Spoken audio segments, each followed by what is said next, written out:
你記住喺入門口見到三樣嘢，仔女一直扶，越來越好。唔係啩？你冇老點我喎？邊3樣嘢啊？跟住啦，第一樣紅色嘅嘢，喺入門口紅紅火火。吓？老祖宗教落開門見山物，仔女一直富，意思即係話屋企有呢3樣嘢嘅話，仔女就會越過越富有，越嚟越踏水咁話喎。咁點解老祖宗會咁講呢？其實係因為老一輩嘅人認為屋企嘅物品係唔可以隨意咁擺放，唔係嘅話就會影響整個家庭嘅格局同埋運勢。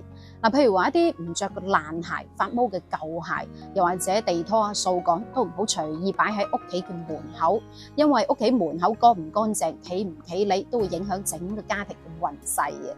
咁到底呢個開門見山物影響到仔女一直富有嘅3物，又係邊3樣嘢呢？你屋企有冇呢？咁第一樣就係放紅色嘅物品，寓意係開門紅，一直富。中國最喜慶嘅顏色就係紅色，咁自古以嚟紅色都俾人有一種吉祥喜慶嘅感覺。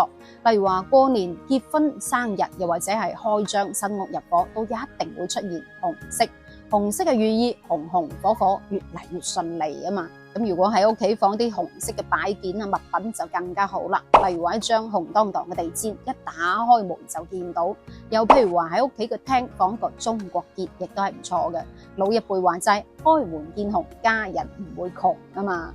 咁點解自古以嚟嘅老百姓咁中意紅色，認為紅色吉祥又辟邪呢？係因為喺遠古時期部落聚集，人類發現黑夜來臨嘅時候係好恐怖嘅，乜都見唔到。咁於是乎就用柴嚟生火，發覺紅色嘅火焰燒到冚冚聲嘅時候，係可以趕走所有嘅虎豹豺狼。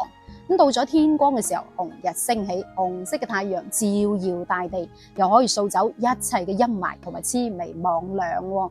喺易經裏面就有提到啦，火太陽紅色對應嘅卦象就係離卦。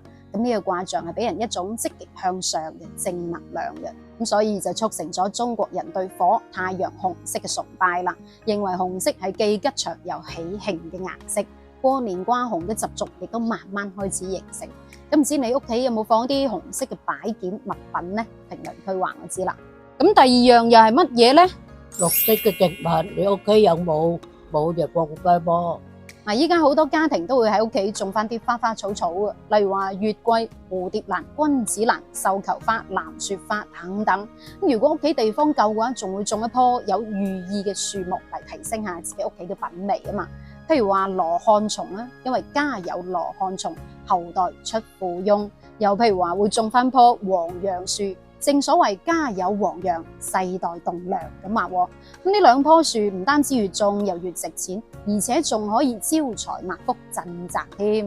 咁其實親手睇住自己種嘅植物，唔單止好有觀賞價值，仲可以淨化空氣。一入門口就睇到啲綠色嘅植物，花花啊草草，心情都會好啲，成間屋都咁有生氣、咁有活力啊！而且綠色代表嘅係希望，象徵住美好嘅生活同埋期望。咁第3樣又係咩呢？葫蘆我知，不過咩個屋企都有。正所謂葫蘆雖小，可藏天下。葫蘆亦都叫做瓢，喺古代係可以用嚟裝水或者係裝酒飲嘅器皿，亦都係中國傳統文化中嘅吉祥物，有長壽福氣嘅象徵。你睇下葫蘆嘅樣啦，上細下大，就好似一個食飽咗嘅蘇蝦仔咁樣，唔使點裝飾都已經係一件藝術品。咁點解老百姓會咁中意葫蘆呢？最重要一個原因就係你睇翻葫蘆嘅發音，普通話讀葫蘆，粵語讀葫蘆或者係葫蘆都得嘅。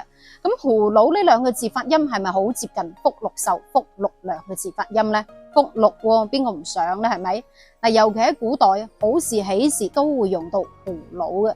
譬如話古人結婚嘅時候就一定會有葫蘆啦。新郎同新娘飲個杯合巹交杯酒，將個葫蘆一分為2，中間牽一條紅繩，新郎同新娘一人攞起一個嚟飲嘅，咁呢一個就係叫做合巹交杯酒啦。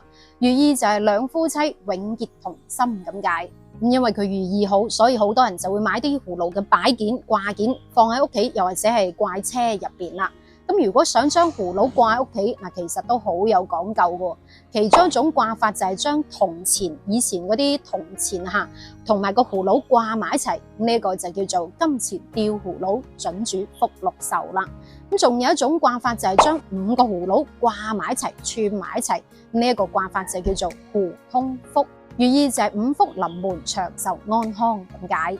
咁至於掛喺邊嗱，其實都好有講究嘅。以前嘅人住嘅係平房，所以就會將個葫蘆掛喺屋頂，寓意係平安咁解。咁亦都可以將個葫蘆掛喺個客廳中間，可以聚集成家人嘅財富財氣，仲可以為家人帶來財運。咁仲可以掛喺門前或者係窗簾上面，求門庭舒展，福祿齊來咁話。啊，仲有啲人會將佢掛喺床頭或者係床尾，可以令到夫妻和睦，早生貴子咁話喎。所以話掛唔同嘅位置就有唔同嘅寓意啦。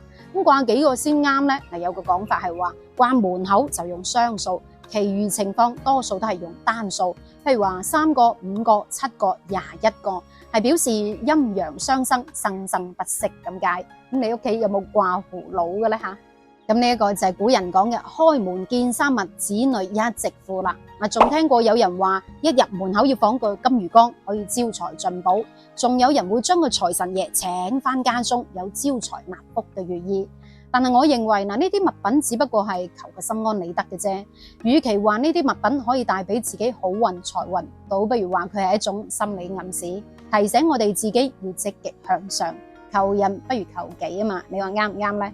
嗱，好啦，到最後輪到你分享下，咁你屋企有冇擺啲有咩特殊含義嘅物品或者係掛件呢？留言分享下，我哋評論區見，下一期再見，拜拜。